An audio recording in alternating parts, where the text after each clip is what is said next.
नमस्कार। आज 2 मार्च 2024 शनिवार। आजही उत्तर महाराष्ट्र, मराठवाडा आणि विदर्भात तुरळक ठिकाणी वादळी वाऱ्यासह गारपीट होण्याचा इशारा भारतीय हवामान खात्याने वर्तवलेला आहे। याचे विशेष कारण म्हणजे सध्या उत्तर केरळपासून ते कोकणपर्यंत हवेचा कमी दाबाचा पट्टा निवळून गेला असून मात्र राज्याच्या विविध भागात ढगाळ हवामान होत असून सायंकाळनंतर पाऊस पडत आहे। आजही उत्तर महाराष्ट्रात, मराठवाडा आणि विदर्भात वादळी पाऊस व गारपिटीचा इशारा देण्यात आलेला आहे। तर कोकणात तुरळक ठिकाणी हलक्या पावसाचा अंदाज आज भारतीय हवामान खात्याने वर्तवलेला आहे।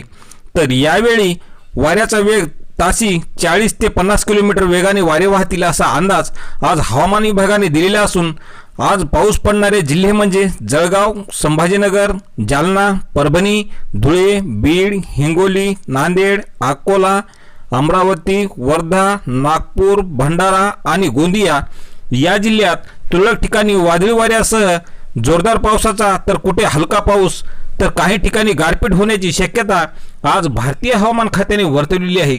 तर शेतकरी मित्रांनो, अशाच हवामानाची प्रत्येक बातमी पाहण्यासाठी आपल्या हवामान आणि परिसर चॅनलला सबस्क्राइब करा। धन्यवाद।